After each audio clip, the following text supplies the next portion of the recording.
Let's talk about when comfort is more painful than taking a risk, and yet you are still not taking the risk, whatever that risk might be for you, and you feel trapped or stuck in that between place of not liking what you have and also not going for what you want to.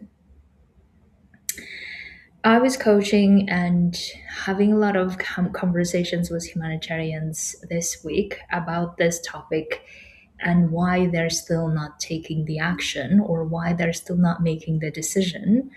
And most importantly, why they're still not taking the risk that they believe is the risk, but still they know it is where their future lies. And here is what I have been discovering with them.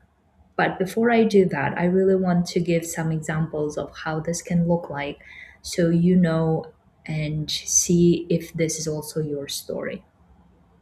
So maybe you are a humanitarian who have decided to leave the system. You decided that this is not really for you, burning out and constantly doing things that is not aligned with you is no longer your thing. And then you went exploring a lot of different options within a year, within 2 years. And then you realized also that they may not be your thing either. And then as you started reflecting on what is that thing that you want to do, and you start realizing, okay, this is what I want to do, maybe you have also worked on it on your end, but then you still keep feeling like you have to apply for jobs now that you've spent 1 year or several years doing things that were not really the thing, but also not going back to the humanitarian sector is not your thing, but at the same time you are applying for jobs in a way that's sporadic once a while or when you feel like it, even though you don't want to do that, right? So if you find yourself in this situation where you feel like you have outgrown everything that you know, and also you know what is it that's not aligned with you anymore, but at the same time your brain keeps steering you toward, but you have to apply, you see the savings are going down, you have to do something, and at the same time your heart is desiring for something big and something that makes you feel like you are working towards your freedom, and you're not taking that risk and making that decision, right? This is probably many of the people that I talk to, their situation is like this. And of course, other complications might come into the play, like having children or having children with partners from different countries, different nationalities, and then figuring that out, or finding a new home and settling, and that feels overwhelming, right? And at the same time, you feel like you need to be doing a lot of different things, but you're not doing. So, this is what I call when comfort zone gets so painful, meaning that it is somehow comfortable in the sense that you still feel like you need to just apply for the things that you know how to apply and how to get a job. That still feels like a comfort because you know what that looks like and how to do it because you have done it before. But at the same time, it is so painful that you are doing something that you don't even believe in, or you are doing something that you don't even want to take that job if it wasn't for the money, right? That's when comfort feels so uncomfortable, so painful that you feel like, okay, I have exhausted everything. And maybe you even talked to so many different people in your life, and they all were very compassionate about it. And they all told you, we are here for you, we support you, do whatever you want to. And you feel like, I I need to do something to change. I can't just continue this way, right? I can't just continue hearing all of my loved ones support and then at the same time feeling like trapped and I can't really do anything about it situation. This is the classic example of how fear keeps trapping us in the comfort zone, and it becomes so painful, and so that we know that we need to be doing something radically different to change it. but at the same time, our fear won't let us, right?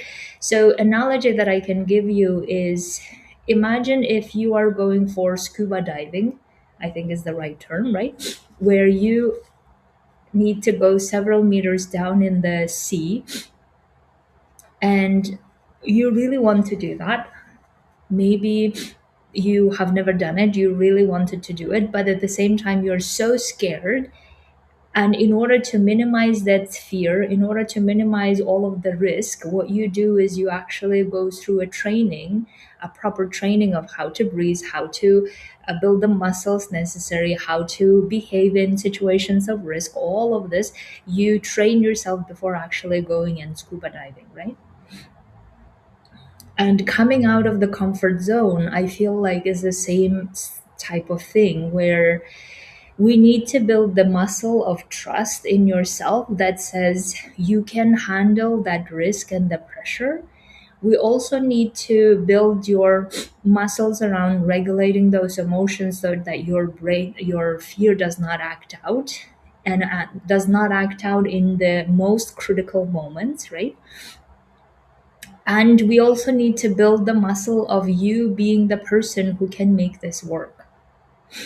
And until we have those identities of being the person who can make this work, identity of being someone who is trustworthy in their own decision, identity of someone who is able to regulate the fear in the way that it doesn't get out of hand, until we have that, it will become so risky, or it feels like you know you need to jump, or you know you need to burn the bridges with the old outgrown life, but you are still not doing it because you haven't established at least one of these three things, right? You haven't established at least the one about how you can regulate the fear so that it doesn't block you every time. And when I hear stories of my clients and humanitarians I talk to about how unbearable comfort zone is becoming, and how unbearable also taking risk is becoming, and then they just keep spending time in this place of I don't know what I really want to be doing, or I don't know how to take risk, or I don't know how to do this business, or I don't know how to do make money. If they keep staying in that place because that feels far more comfortable than admitting to themselves that they're lying to themselves, right? So when we know that we are deep down really lying to ourselves by saying, I don't know what you want to do, by saying how I don't know how to do this thing, we know that we're lying to ourselves because we know that we haven't tried it yet. So we don't know what we're really capable of. And also, we know that we cannot just keep stalling ourselves in this situation, but we also recognize at some level we are stalling ourselves. And then talking to all the friends and family does not help, because they will all say things like loving things like, you've got this, you can do this, please let me know if there is a way I can support you. All of these wonderful things that, of course, they're amazing, except that they're not really telling the hard truths of this way of staying in the comfort zone is very painful, and it gets even more painful as we keep spending more time looking at and observing how painful our lives are, and going to something that we don't know yet what that is and how that can look like will be feeling painful, feeling very difficult, very hard. And when we are faced with both very difficult situations, our brain, in order to protect us and to comfort us even more, it keeps us giving more exit ways, or more excuses, more distractions, more ways to waste time. by saying, but you don't know what this is, what is it that you really want to. You don't know what is it that you are getting yourself into. You don't know how you will be failing and how you will handle it. You don't know all of these. So therefore, why would you take a risk? Is what your brain will tell you in the most convincing way to protect you. And that's how you stay in the indecision of keep telling yourself lies about it and never actually committing and exploring and doing the thing to find out what is it in that unknown territory is. And I really want people to be as realistic as possible, but also realistic as possible about their own lies. I think we're so good at being realistic about things we don't know, right? We want to be realistic about, oh, since I don't know how this will work out, then I need to be very conservative. I need to be this, I need to be that, and I totally hear that. But also we need to be realistic about all the lies and excuses we have been feeding to ourselves, because that's what fear does. And it's not none of our fault, and it's not something that we do intentionally either. It's just that we keep being aware of what we're doing. This is, I think, the most of my experience talking to humanitarians. They all tell me, I'm aware that this is what I'm doing to stall myself. I'm aware I'm just here using all the excuses not to go for the thing that I want to, but at the same time I'm not doing anything about it, right? And they all tell me, and they're very amazing in being honest and owning what's happening in their own lives. But the part that we need to get to the next is when we actually face that hard truth of, okay, either we keep lying to ourselves or keep protecting ourselves or keep trying to tiptoe around what we don't know and what we don't know what we want and all of those lies that we keep telling ourselves, or we start making some decisions. Now those decisions again need to be something at least that says, I'm willing to break out of this situation. We Even that decision is already a great decision. Then keep staying in this trapped and blindfolded situation.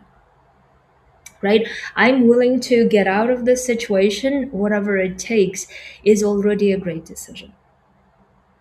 And then once we have that decision, the next decision might be, okay, what are the things that I need to do to get out of this situation so that I don't keep repeating this loop over and over again in my life? And in the beginning, I always tell people, as realistic as possible, it will feel very painful. And maybe you will not be doing the taking the actions. You just need to go and build the muscle of trusting yourself first, and that's okay. That's part of the process of how we do things, right? I keep telling about my own experience of how in the beginning my brain, I think, was just like screaming at, I'm scared, I'm scared, I don't know what to do, I don't know what to do. Right? Someone tell me what to do. Obviously, no one could hear except myself, but this was probably most of my 2021 experience in COVID times, where I was feeling like, I don't know what I'm doing. I don't know whether it's working. I think it's not working. I'm so scared, but I need to figure out how to calm my nervous system, how to regulate my fear so that it doesn't keep doing this the whole time that I go through this process. And the only way I have found the most effective way to go through that is by building the trust in ourselves so high that it's the analogy of us having the training from the school about how to scuba dive. We have the training, we feel good about it, we feel comfortable, we feel scared still, but still the scared and trust are like this, like balancing each other, or maybe trust is more than the fear. And then the drive for going and seeing the underworld of the sea is so high that we go and do that anyway, right?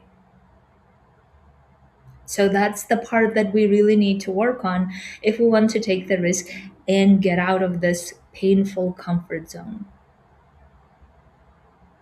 So, one way is, as I said, regulating the fear. Another way is building the trust, the muscle of trusting ourselves that we can do this. We're the type of person who can do things in the way that we have never done before, but gets us to the bigger results than we have ever imagined possible. And if we're wanting to build that type of life, that type of legacy, excuse me, that type of vision, if we're really serious about living the vision that we kept thinking about, kept visualizing, kept wanting to experience now, then that's what it takes. And I jokingly tell people, if both ways suck, especially in the beginning, which one will you choose? And I just find it so hard to keep fixing things that we know can't be fixed anyway. I don't know. I just lose interest immediately when I need to be doing something that I know that no matter how much I try, I won't be able to fix it anyway. And that's how the system represents to me. The system, or working for the system, feels like I will just be going into the ocean of problems, and no matter how many things that I fix, like it won't matter at all.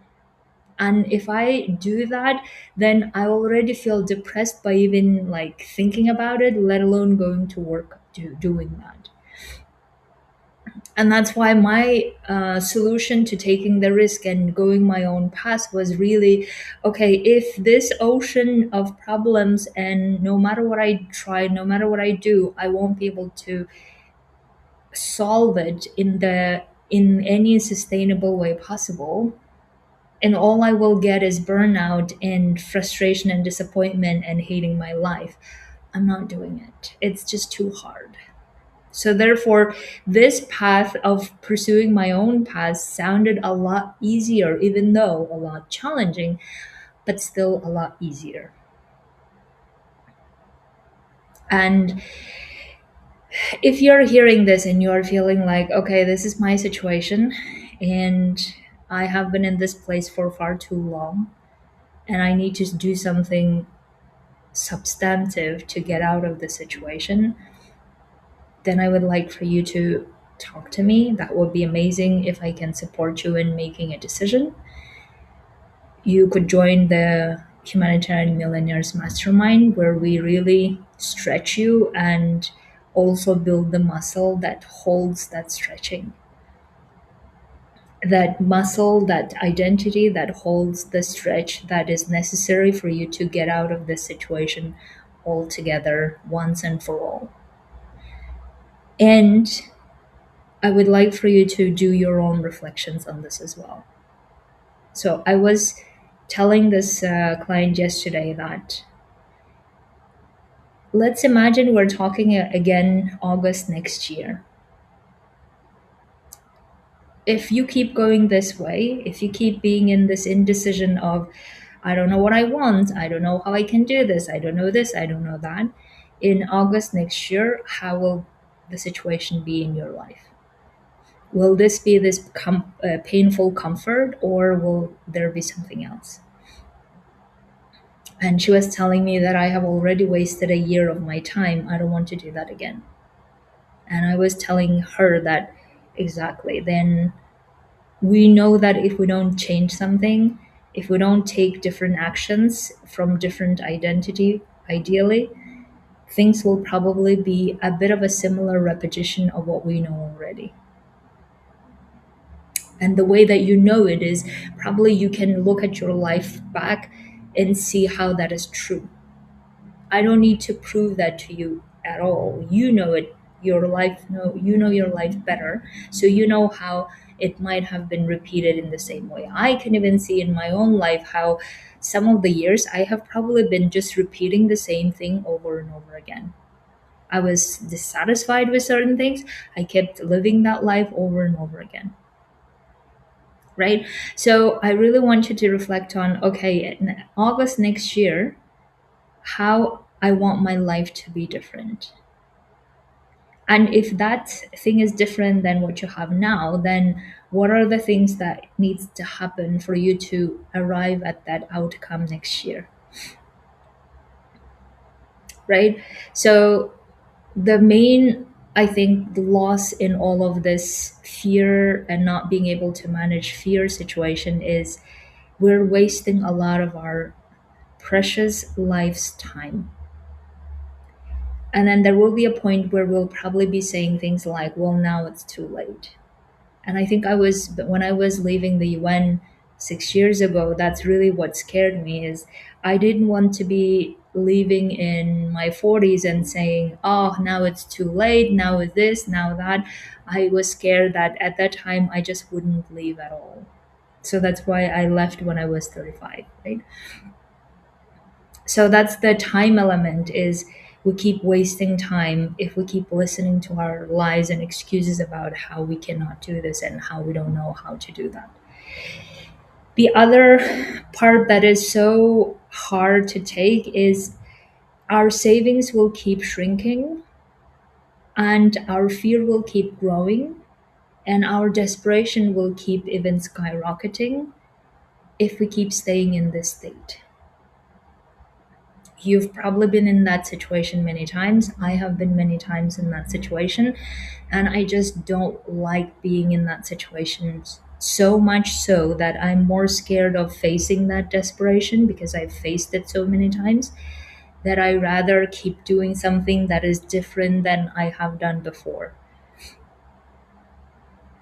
Right? So the only way I could get out of that desperation after desperation is me starting to see that I want to be working on problems that are not related to survival anymore, but rather to me thriving.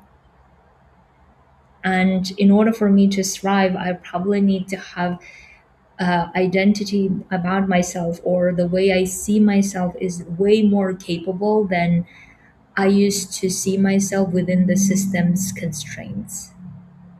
Right, within the system's constraints you always feel like you're not capable of this, you're not that, da da da. You are only capable of doing the work that you are hired to do. That's like system wants to put you in this box, right? And once you start seeing outside of that box, you start seeing, oh my god, what if I'm capable of a lot more? And if so, how do I find out? And the only way to find out is one, making decision from the identity that we're wanting to embody, experience and live, and the other is actually seeing what identities we can even find out by doing the action, taking the different actions. So I rather want to take whatever the 1 year or 2 years, if it's, even if it's very uncomfortable and painful, to really unchain myself is probably the better word to say this. Like I really felt like transitioning out of the UN was the process of unchaining myself, like getting rid of things that really were not necessary in my life. It was so heavy, and I think the part of unchaining and retrusting myself and doing this work in the way that I want to, in the boldest ways I want to, in the authentic, honest ways I want to, that took some 1 or 2 years of painful exercises of doing things that I didn't want to do, showing up in ways that I never knew how to, working on things, selling my expertise. All of this was so uncomfortable, but I'm so happy and grateful that I did that. And I would really love for you to also start looking at it as If you can develop this skill, and I believe the number one skill that we need for having the financial freedom is our ability to trust ourselves that we can make the money side of things work. That's the only way that can help us get out of this constant survival for the rest of our lives. And I would really love to support you in learning these skills, learning, embodying this identity, and learning how to regulate your emotions so that you keep committing to the biggest, boldest parts of you rather than keep listening to the excuses.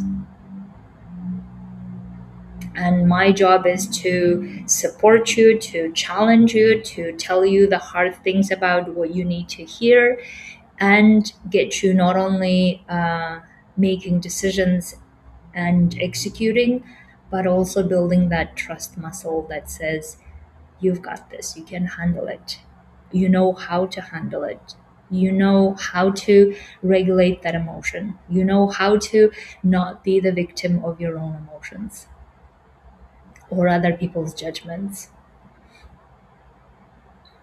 So, if you would like to do this work together, then you know how to find me and how to talk to me. I would love for you to talk to me already today so that we can get you finally clear on what you need to do, how you need to do it, and get my support every step of the way.